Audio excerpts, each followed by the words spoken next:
Ladies and gentlemen, we just got ourselves some very bullish news for XRP. And at that, it's actually also some extremely bullish news for Ethereum, and I think not a single person would disagree. So if you guys are interested to see exactly what's going on that the Valkyrie Chief Investment Officer just shared around XRP, that's bullish, make sure you press that like button. And let's dive right in. About 3 minutes ago, this news was shared. Valkyrie Chief Investment Officer says Ripple XRP and Ethereum spot ETFs could come to the market now that the SEC is about to approve one for Bitcoin. But a little bit more specifically, they stated this. You know, I think we're going to see a lot of filings come out for Ethereum. I even think we might see something for Ripple, given the recent progress. You notice that Grayscale just added Ripple to one of their trusts that's publicly traded. So it wouldn't surprise me if we saw Ripple or Ethereum spot ETFs out there. But with more and more excitement coming in for these Bitcoin ETFs from all these extremely exciting announcements, there's one thing dawning on me. And this is something I warn you guys about every single day. And it is called FOMO. Fear of missing out. Ladies and gentlemen, what we are seeing right now is history being made. But I want you guys to understand that every single one of us is now of the opinion that this is going to be approved as soon as tomorrow. And it's going to be trading as soon as Thursday. So that's not really the question at hand. The question is, are we going to pump or dump? Because, well, take a look at this video. And guys, before I go on, make sure you press that like button. I try to get all the most important news to you as soon as humanly possible. Let's take a look. Okay, fine. Jan, have you filed the fees? Yeah, all the fees came out pretty much this morning, Bob, because they're all getting ready to basically list on Thursday. Okay. And so that's not been filtered out through all the news. I don't want to talk about the specifics of ours. What I will say, though, I agree with Kathy that, you know, really we're standing on the shoulders of giants. And there are a lot of developers that have worked for free to build the Bitcoin network and continue to add, you know, to make changes to that network. And that we wanted to pay respect to those developers. So we're giving part of our profits that we're making off of this ETF. But you did publish your numbers this morning, right? We did. Yeah. Yeah, it's out there. It's out there. And you don't want to tell us what it is? No, but you know, Doug's compliance people are making me really nervous. Oh, brother, for crying out loud. But you think it will start trading on Thursday? VanEck products are competitively priced and very well built. You're reading like an advertisement. But you believe it's going to start trading Thursday? Yeah. Okay.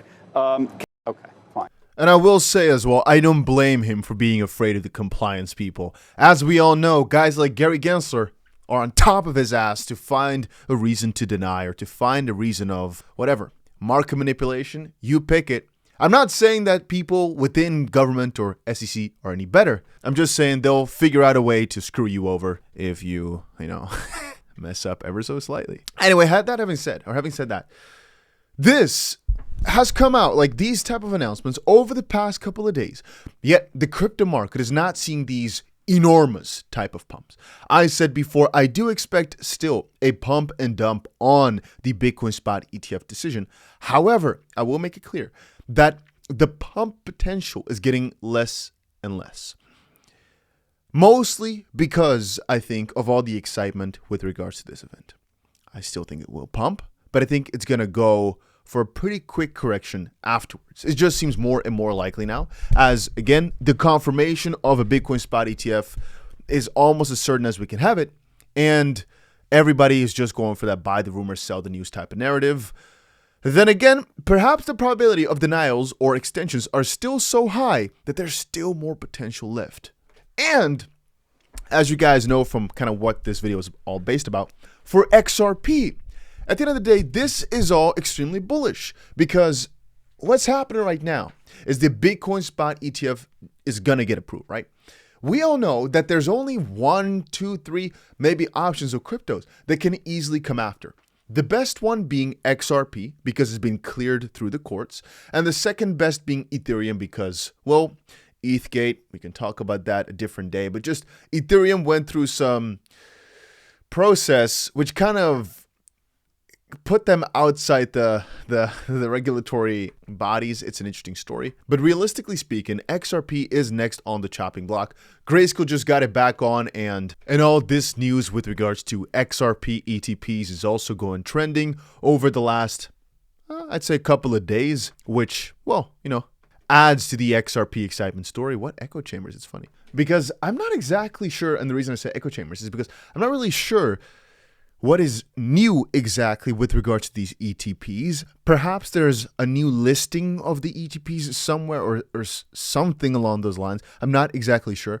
What to me was mostly interesting, though, is if you take a look at the fact sheets of the 21 shares ETP for XRP, one of the most interesting parts is that the expected return, right, a moderate scenario, is interestingly enough still a minus, oh, you can't see, still a minus 21% result. So if you start out with $10,000, a moderate scenario is minus 21%, and a favorable scenario, fetching data from basically the performance of XRP in 2017, would mean that you go from $10,000 to about $3 million. So, so that's what they wrote here.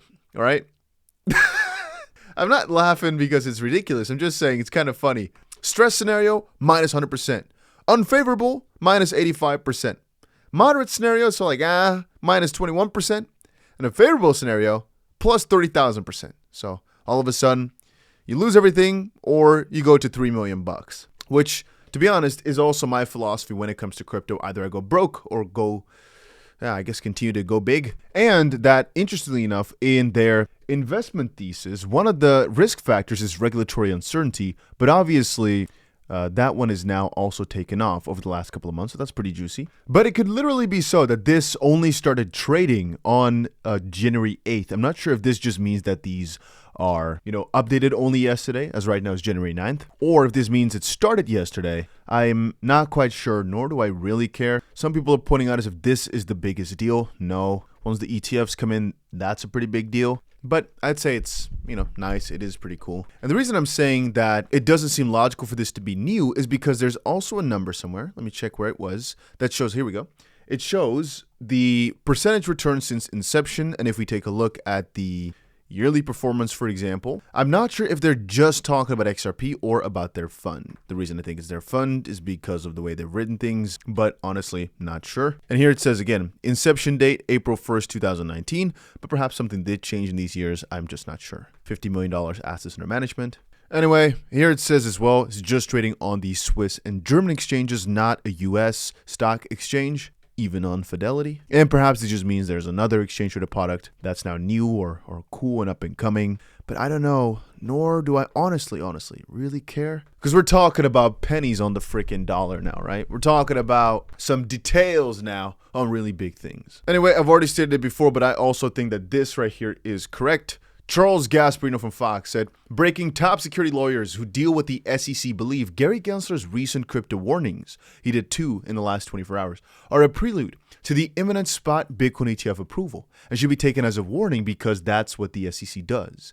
As one put it, he, Gensler, wants to be on record, 1, that Bitcoin is a speculative, volatile asset, akin to a fiat currency with questionable backing, think of the Argentinian peso. 2, other digital assets are not the same as Bitcoin in form, etc., and how many fiat digital assets does the world need, i.e., the world does not need or care about the Argentine peso. 3, governments may take regulatory steps that are bad for Bitcoin. 4, the ecosystem has been populated by lawbreakers and fraudsters. And 5, there are no more SEC impediments to approval.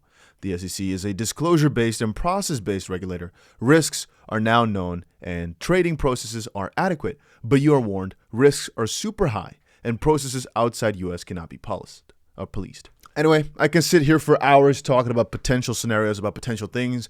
Most important is just that really, from the highest levels up now, they're in talks of XRP ETFs incoming as well, which I think is pretty nice. Still, the XP price is pretty stable, not doing too much to be honest with you. But hey, that's crypto for you. At the end of the day, you're still very early. I'd say that this whole BlackRock ETF situation kind of is the end of the being very early to crypto mark. Perhaps if you're buying right now, you're buying before BlackRock, which theoretically speaking can still consider you early. Afterwards, you're just one of the many.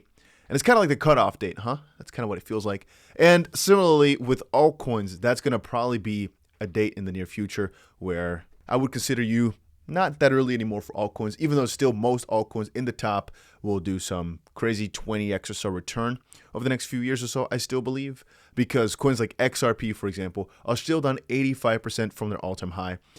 Would still be some very, very juicy gains that I think can flow. But anyway, guys, that was it for today's crypto video. Hopefully you enjoyed it. If you did, make sure you press that like button and hopefully put your notification bell on for future important updates. And that's about it.